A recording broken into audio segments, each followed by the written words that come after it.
अस्सलाम वालेकुम नाज़रीन।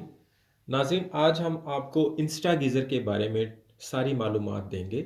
इंस्टा गीज़र के फ़ंक्शन के बारे में समझाएँगे, इंस्टा गीज़र के टोटल मैकेनिज़्म के बारे में समझाएँगे, इसकी टोटल साइंस, इसका अंदर इसको खोल के इसके सारे फ़ंक्शन आपको इस एक वीडियो में मैं कंप्लीट समझाऊँगा। तो चलिए शुरू करते हैं।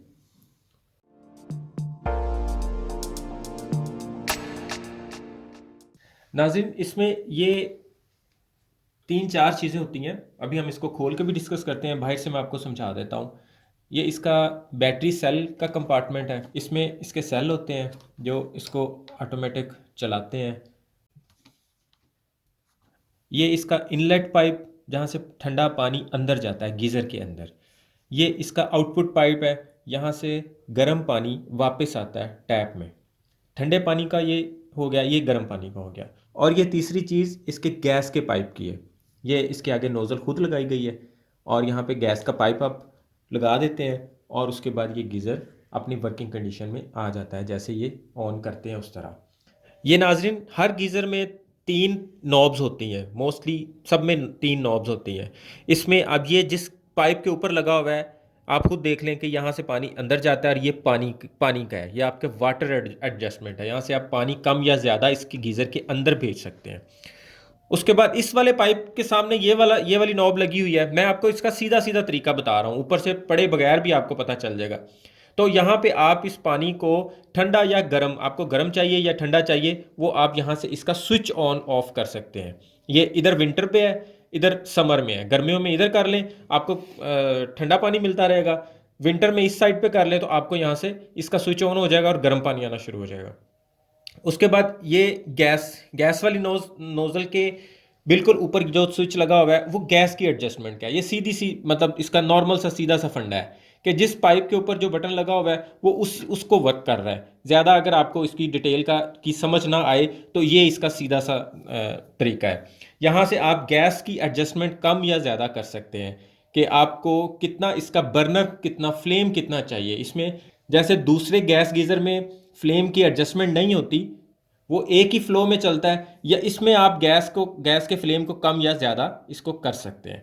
तो नाज़रीन, इसके साथ साथ मेरा एक और मशवरा है आपके लिए। आप जब भी इस इंस्टा गीज़र को चलाएं तो इसका ये वाटर फ्लो एडजस्टमेंट इसको भी फुल रखें और ये गैस फ्लो एडजस्टमेंट इसको भी फुल रखें। इन दोनों को फुल रखें और इसको तो ऑब्वियसली आपने विंटर पे ही रखना है क्योंकि हमें गर्म पानी चाहिए इससे। इसको भी अपने फुल पे रखना है, इसको भी फुल पे रखना है। इससे ये होगा कि आपका वाटर का प्रेशर अच्छे तरीके से इसके अंदर जाएगा और वो गीज़र ऑन करवा देगा।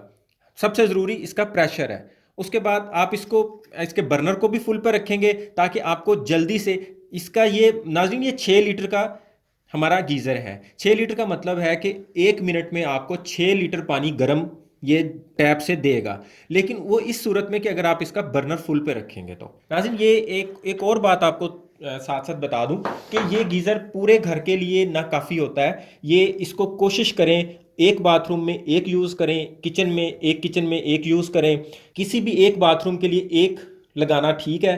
घर के सारे बाथरूम में यूज़ करें तो वो ठीक से काम नहीं करेगा। और अगर एक पाइपलाइन है और एक ही वक्त में आप एक बाथरूम यूज़ करते हैं या एक वक्त में एक टैप कोई भी यूज़ करें, फिर ये काम दे सकता है अगर आपकी लाइन एक जा रही है तो। अगर आप एक ही वक्त में दोनों बाथरूम यूज़ करते हैं और साथ में किचन भी यूज़ करते हैं तो ये उतनी अच्छी आउटपुट नहीं देगा। नाजरीन, मुख्तलिफ गीज़रों में मुख्तलिफ जगह पे इसके खोलने के पेच लगे होते हैं।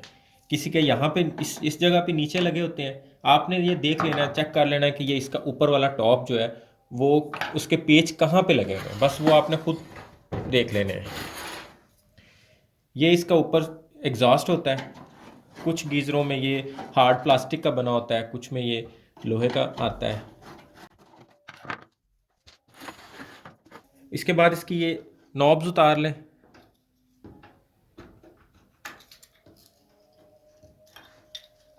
अगर कोई नॉब हार्ड हो तो उसके नीचे इस तरह अड़ेस दे के थोड़ी सी ऐसे आप उसको किसी भी चीज़ की मदद से ऊपर उतार सकते हैं आराम से।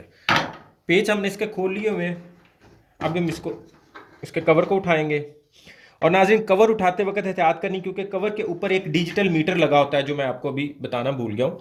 ये आपके 3 नॉब्स के नीचे डिजिटल मीटर लगा होता है, ये आपका टेम्परेचर बताता है कि, और वो वाला टेम्परेचर बताता है जो आपका पानी इसमें से आउट हो रहा होता है, जो आपका पानी यहाँ से निकल के टैप्स में जा रहा होता है, टूटियों में जा रहा होता है, ये उसका टेम्परेचर बताता है।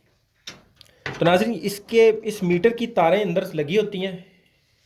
नाजरीन डिजिटल मीटर को ये गीज़र से दो जैक जा रहे हैं, एक पावर सप्लाई देता है, ये पावर सप्लाई बॉक्स से जा रहा है, दूसरा सेंसर लगा हुआ है जो ये हमें इसका टेम्परेचर बताता है, वो दो तारें जो है सेंसर की तरफ जा रही हैं। एक इस मीटर को पावर सप्लाई देता है और दूसरा इसको सेंस करवाता है। इन तारों के मेल फीमेल स्विचेस आपको ये उतार लेने हैं। ये इसके इधर एक ये बटन सा होता है, इसको पुश करें और इसको बाहर निकाल लें। उसके बाद सेम इसी तरह इसको पुश करें और इसको बाहर निकाल लें।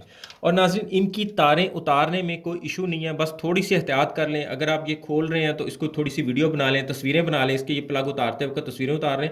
अदरवाइज़ नहीं भी उतारेंगे तो ये प्लग गलत नहीं लग सकते। ये वाला प्लग इसमें नहीं लग सकता, यानी ये इधर लगना है तो ये इधर नहीं लगेगा, ये इधर लगना है तो ये इधर नहीं लगेगा। नाज़रीन आप देख सकते हैं कि इसमें इस वक्त ये पिछले साल का यूज़ हुआ है, इसमें बहुत डस्ट है और जाले भी लगे हुए हैं। इसे हम ब्लोअर की मदद से पहले साफ़ कर लेते हैं। नाज़रीन हमने इसे ब्लोअर से साफ़ कर लिया। अब इसमें कुछ जो डस्ट वगैरह थी वो थोड़ी क्लीन हो गई है। बेशक ये गीज़र पुराना है तो अभी बहुत ज़्यादा वाला तो साफ़ नहीं हो सकेगा, लेकिन नॉर्मली गीज़र सभी ऐसे ही होते हैं, जो एक साल पुराना हो चुका हो वो सभी के सभी गीज़र ऐसे ही होते हैं। नाज़रीन सबसे पहले मैं इसका टोटल मैकेनिज़्म समझा देता हूँ कि ये इसका इनलेट पाइप है जहाँ से पानी पानी अंदर जा रहा है। ये इसके अंदर आ रहा है यहाँ पे। इस वाल्व से आप पानी का कंट्रोल कर सकते हैं और ये पानी आगे चला जाता है। ये जो पाइपलाइन इसके अंदर पूरी बिछी हुई है, जिस तरह एसी का कंडेंसर होता है या वेपोरेटर होता है, जिस तरह उसके अंदर पाइपलाइन होती है और जालियाँ विंस लगी होती हैं, ये इसके अंदर वो वाला कंपार्टमेंट होता है। और पाइप सारा सर्कल करके वापस ये वाला नीचे वाला पाइप वापस ये यहाँ से बाहर आ जाता है। मतलब यहाँ से ठंडा पानी अंदर गया, ये इन विंस में जब जाता है तो यहाँ पे इस जगह पे बर्नर ऑन होता है, आग जलती है, आग से ये पाइप गर्म होते हैं और पानी ठंडा पानी गर्म हो के वापस इस पाइप के ज़रिए यहाँ से आउट हो जाता है और हमें वो पानी मिलना शुरू हो जाता है। तो नाज़रीन ये दोनों पाइप इसका एक ही कंपार्टमेंट हुआ। दूसरी चीज़ इसमें गैस की है, क्योंकि ये बर्नर गैस के बिना तो नहीं ऑन होंगे, गैस के बिना नहीं चलेंगे। तो ये लाइन गैस की है, इसमें एक रिले लगी होती है इसको ऑटोमेटिक ऑन करने के लिए। इसे हम इलेक्ट्रोमैग्नेटिक रिले भी कहते हैं। हमें खुद से कुछ ऑन नहीं करना पड़ता, ये खुद ब खुद ऑन हो जाती है। बाकी अगला ये कैसे ऑन होती है वो मैं आपको भी समझाता हूँ। यहाँ से गैस इस नोज़ल के ज़रिए हम कंट्रोल कर सकते हैं। यहाँ से गैस आती है इस जगह पे, यहाँ इस बर्नर में, और यहाँ पे ये गैस ऑन होती है और ये हमारा पानी गर्म होता है। अब बात यह है कि इस बर्नर को कौन सी चीज़ ऑन करवाती है। यहाँ पे तीन तरह की एक टिप्स टाइप की चीज़ें लगी हुई हैं, इसे इग्नेटर टिप्स कहते हैं।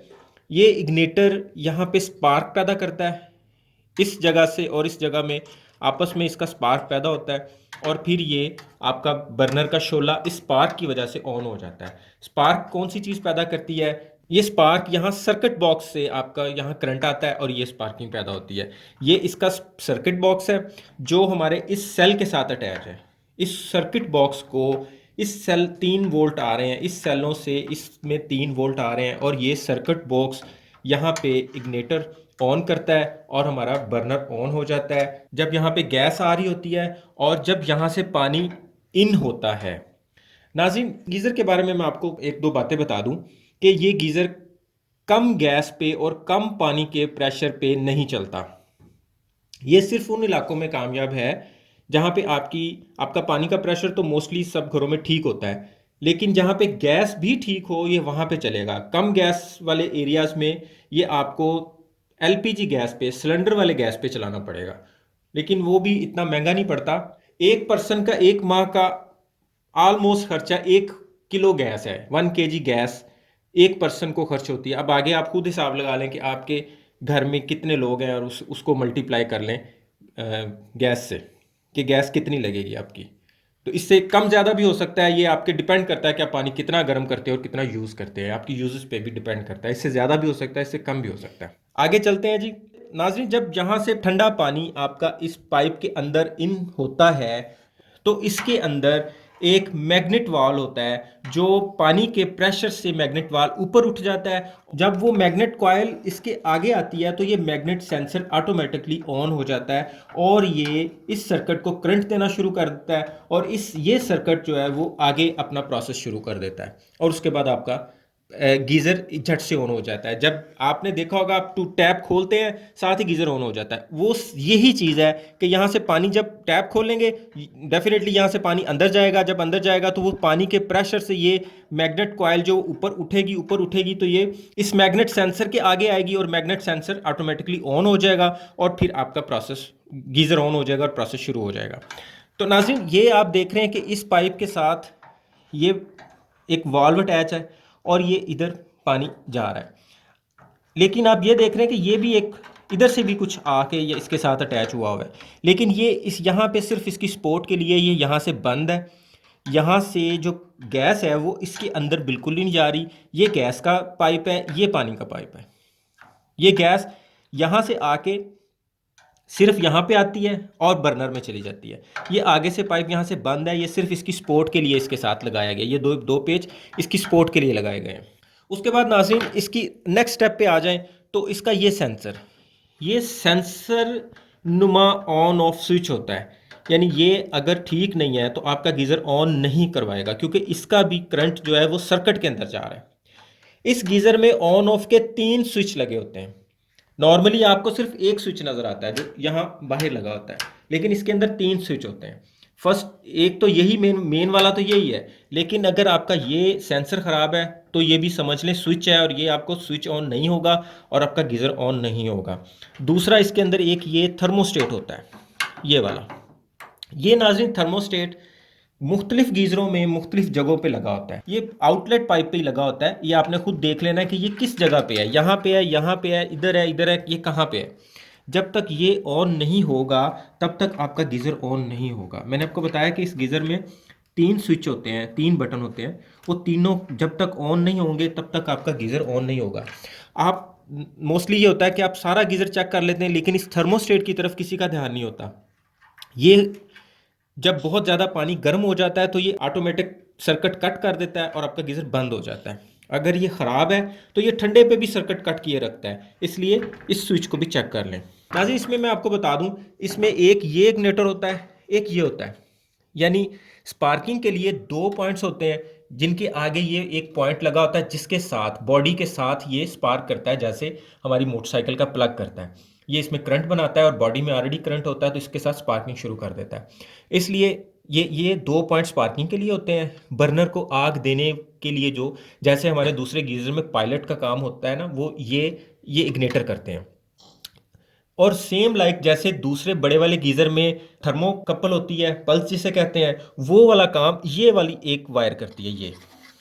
ये जो लंबी आगे गई होती है, ये थर्मोकपल का काम करती है। ये जब तक गर्म रहती है हमारा गीज़र ऑन रहता है। इसके अलावा अगर आपको कोई प्रॉब्लम पेश आए आप मुझे कमेंट बॉक्स में पूछ सकते हैं। मैं आपको इसके बारे में जितनी मेरी नॉलेज हुई उसके मुताबिक मैं आपको ज़रूर इंशाल्लाह ताला बताऊंगा।